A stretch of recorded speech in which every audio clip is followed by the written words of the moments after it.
అందరికీ శుభోదయం. నా పేరు నాగమల్ల శివకృష్ణ. నేను 3వ తరగతి చదువుతున్నాను. నేను ఈరోజు తులసి పాటను పాడబోతున్నాను.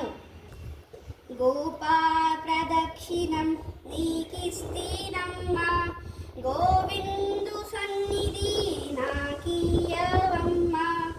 ఒంటి ప్రదక్షిణం నీకిస్తీనమ్మా, వైకుంఠ సన్నిధి నాకీయవమ్మా.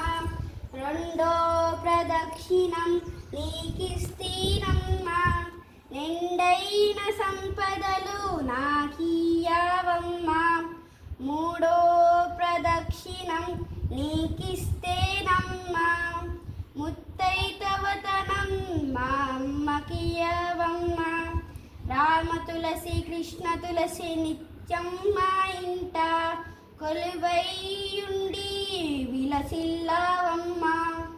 ధన్యవాదములు.